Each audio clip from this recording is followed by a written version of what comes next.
Salam anak-anak, berjumpa kembali kita di dalam pembelajaran agama untuk hari ini ya di SD Pelita Kasih Kota Bengkulu lewat pembelajaran daring. Nah, pembelajaran kita hari ini pembelajaran 5 Allah sumber kekuatan ya di dalam Mika pasal 1 ayat 1 dan Mika pasal 7 ayat 8 sampai yang ke-10. Anak-anak, sebelum kita belajar yuk kita berdoa. Bapak saja yang pimpin dalam doa. Anak-anak cukup lipat tangan, tundukkan kepalanya, pejamkan matanya. Bapak yang berdoa.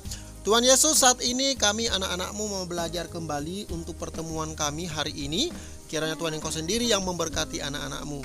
Demi di dalam nama Yesus kami sudah berdoa kepada Bapa yang di surga. Amin. Ya anak-anak, mungkin ya seringkali kita melihat bahkan kita sendiri yang melakukan suatu kesalahan, dosa dan pelanggaran yang kita perbuat sehingga itu menyedihkan hati Tuhan. Bahkan Tuhan ya benci akan kehidupan kita. Tetapi ketika kita mau menyerahkan hidup kita, kita mau percaya kepada Tuhan, maka dosa dan pelanggaran itu tidak akan menjadi penghalang lagi untuk kita datang kepada Tuhan. Karena kenapa? Karena Tuhan adalah sumber pengampunan dan sumber keselamatan bagi kehidupan kita, yaitu di dalam Tuhan kita Yesus Kristus ya. Manusia yang berdosa wajib mendapatkan pengadilan, tetapi ketika dia melakukan menyerahkan diri kepada Tuhan, menyerahkan hidupnya kepada Tuhan, mengampuni, itu adalah tugas tanggung jawab Tuhan. Ya, kita hari ini berbicara tentang Mika ya. Mika singkatan dari Mikaya yang berarti siapakah seperti Yahweh atau Tuhan. Ayah Mika bernama Yimla. Mika berasal dari Moroshet, sebuah desa kecil di kaki perbukitan Yehuda. Mika adalah nabi yang dekat dengan rakyat yang menderita. Mika hidup pada zaman Yotam, ya Ahaz, dan Hizkia raja-raja Yehuda.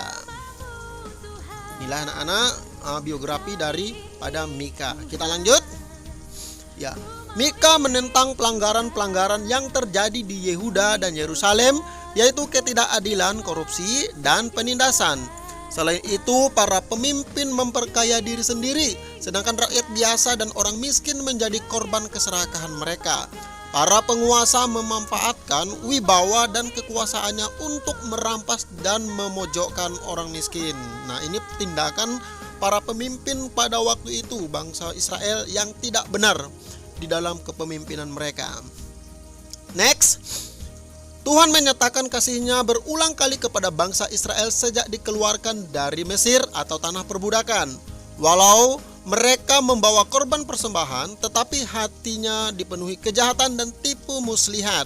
Oleh sebab itu, Mika mengingatkan bangsa Israel bahwa penghakiman akan tiba dan mereka yang bertobat akan diampuni. Nah, anak-anak, seperti itulah mirisnya bangsa Israel pada waktu itu. Ya, padahal mereka adalah bangsa yang telah dipilih Tuhan untuk menjadi berkat, tetapi malah kepemimpinan mereka tidak menjadi berkat, bahkan membawa murka Tuhan ya. Di dalam Mika pasal 7 ayat 7 pasal sampai 10 ya, nyanyian dan doa Mika. Nah, di sini diceritakan tentang keluh kesah yang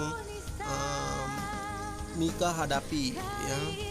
Oke, yang pertama, Mika menunggu Tuhan karena Tuhan mendengar dan menyelamatkan ketika dia meminta pertolongan. Yang dua, Tuhan akan membawa umatnya melewati masa-masa yang berat. Yang ketiga, Israel harus bersabar dalam penghukuman karena Allah akan membawa mereka melewati masa-masa yang gelap. Yang keempat, musuh-musuh mereka akan dihukum. Nah, ini ya peristiwa yang dihadapi oleh bangsa Israel karena ketidakadilan mereka, karena bagusan mereka di dalam kepemimpinan. Ya, anak-anak, next.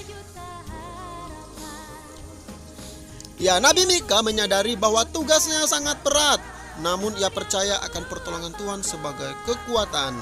Kisah ini mengingatkan kita akan kelemahan dan dosa-dosa yang kita perbuat, yang menandakan keterbatasan kita. Kita sering lupa akan kasih Tuhan yang sangat besar atas hidup kita.